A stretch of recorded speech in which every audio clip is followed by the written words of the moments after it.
Oi, gente, boa tarde.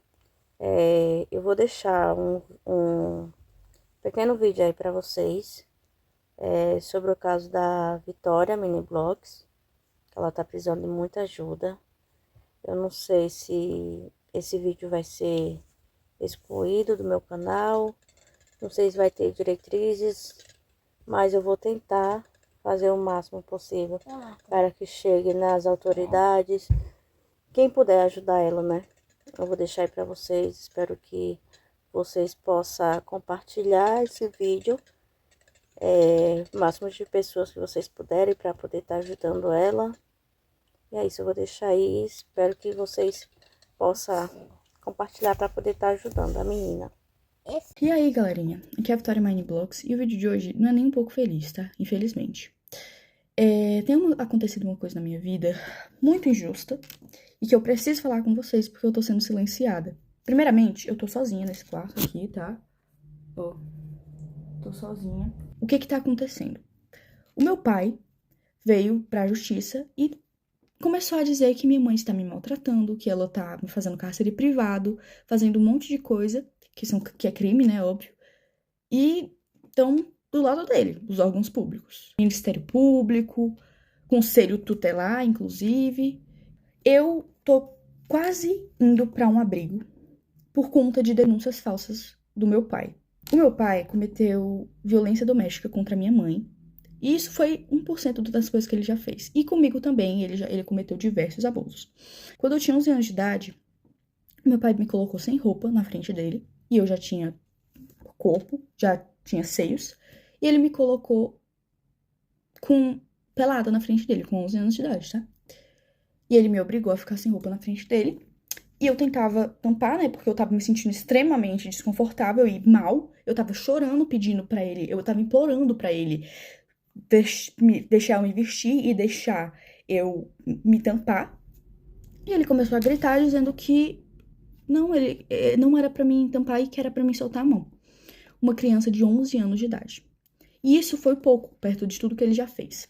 Eu cresci vendo meu pai tentando matar minha mãe. Eu cresci vendo meu pai maltratar minha mãe. E antes que alguém pergunte, por que sua mãe demorou 12 anos para se separar do seu pai?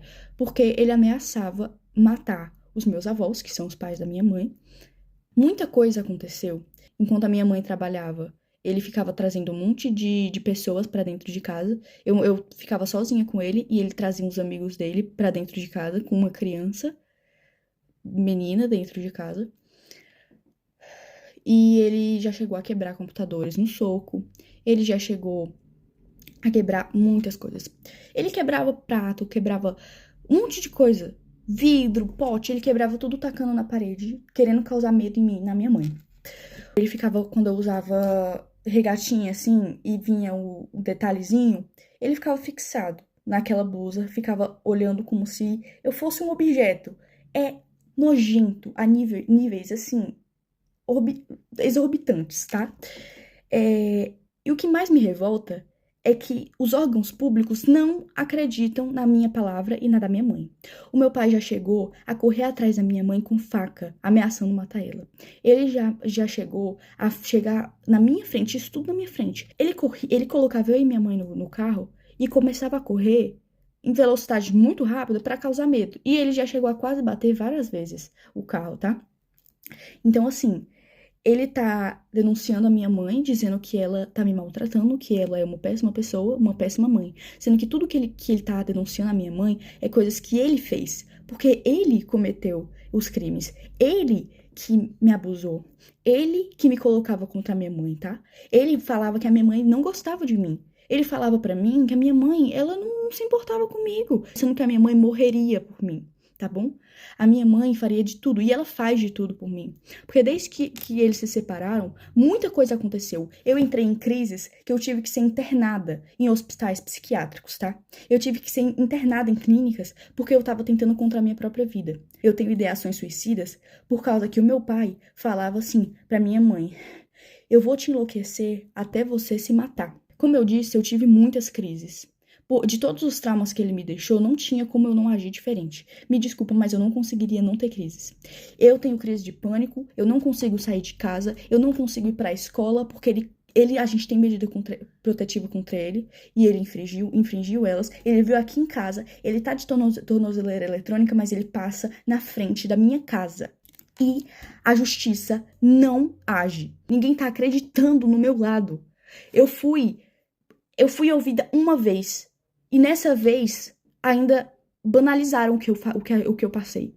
Banalizaram os abusos, banalizaram tudo que ele fez. Agiram como se eu estivesse mentindo, agiram como se eu estivesse inventando aquilo tudo, porque ele manipulou todo mundo. Entendeu? É isso que ele é, manipulador a níveis extremos. Ele tem áudios prometendo acabar com a vida da minha mãe. E a justiça não leva isso em conta. Eu tive crises de ficar completamente fora de mim. Eu completamente assim, em pânico. E mesmo assim, não acreditam no meu lado da história. Porque dizem que, você não tem provas de que ele abusou você. Então todos os traumas não são provas. Porque a gente, enquanto estava sendo abusado, o que a gente ia fazer? A gente ia pegar um celular e começar a gravar pra ele matar a gente na mesma hora? Eu acho que ninguém tá entendendo aqui da justiça daqui da minha cidade, que eu moro em Tianguá, Ceará. E eu quero denunciar o Conselho Tutelar. Porque ninguém tá dando voz às vítimas de verdade, estão dando voz ao abusador. Entendeu? Porque o Conselho Tutelar dá informação pra ele, porque ele já foi motorista do Conselho Tutelar daqui de Tianguá. E ele tem essas amizades. E falam pra ele as coisas do processo que ele não poderia saber. Ele foi na minha escola, mesmo tendo medida protetiva. A minha mãe tenta ao máximo não falar como tá o processo, porque isso já me deu diversas crises. Um oficial de justiça veio na minha casa porque ele pediu pra tirarem a medida protetiva. Por que ele quer que a gente tire a medida protetiva? Porque ele quer ficar passando aqui, mesmo com tornozeleira eletrônica, ele continua passando aqui na frente. Ele quer fazer medo, ele quer torturar, porque ele ama isso. Ele ama torturar. Eu conheço o meu pai. Ele não é quem ele aparenta ser. Ele é manipulador. Então, assim, antes que pensem mas porque ele tem algumas fotos de quando eu era pequena, ele tem alguns áudios de quando eu era pequena e quando a minha mãe ainda estava casada com ele, né? Como tipo assim, porque você demonstrava muito amor pelo seu pai. É óbvio. Eu era uma criança. Que criança que não vai amar o pai? Eu não entendia que o que ele fazia era errado. Eu não tenho nem palavras pra descrever o tamanho da injustiça que eu estou vivendo na minha vida e com a da minha mãe. Já não basta todos os traumas que ele causou, a gente ainda tendo que passar por tudo isso, ele querendo a minha guarda pra quê? O que ele quer fazer comigo? Isso é um absurdo. Completamente absurdo. Eu não queria ter que transformar o meu canal, infelizmente ter que falar sobre isso no meu canal, mas é a única forma, porque a justiça não está sendo feita. E se não querem me ouvir, eu vou fazer com que eu seja ouvida, entendeu? Então, assim, saiba, Conselho Tutelar e Ministério Público, que o que vocês estão fazendo é um absurdo. Vocês não estão acreditando na versão da vítima. Vocês estão preferindo escutar um abusador. Isso é um absurdo. Eu não tenho nem palavras pra descrever o tamanho do choque que eu tenho, tá? Tudo que ele tá denunciando, o cárcere privado, maus tratos, era tudo isso que ele fazia. Era exatamente isso que ele cometia. Ele proibiu eu e minha mãe de a gente de sair de casa. A gente não podia sair de casa. E se saísse, ele surtava e quebrava as coisas. Tô cansada de ter que viver com medo, porque eu tenho medo de sair de casa. Porque eu sinto como se ele estivesse me vigiando. Eu não tô indo pra escola, eu tô tendo que estudar em casa, porque eu tenho medo. Eu não aguento mais ter medo. O meu avô é mais pai do que o meu próprio pai biológico, tá? A minha avó é a minha segunda mãe. Eu tenho duas mães, a minha mãe mesmo e a minha avó. Mas o Jorge não se encaixa nisso. O meu pai não se encaixa nisso. Ele não é família. Ele só é genitor. Mas ele não é família. Ele não é um pai de verdade. Porque um pai que ama não faz as coisas horrendas que ele fez. Então eu venho aqui pedir justiça, tá? Porque eu não aguento mais não ser ouvida. E eu quero pedir perdão se isso causou gatilho pra alguém, mas é o que tá acontecendo. Eu não posso esconder mais isso. Porque vocês me acompanharam desde que eu tinha 8 anos, então vocês merecem saber.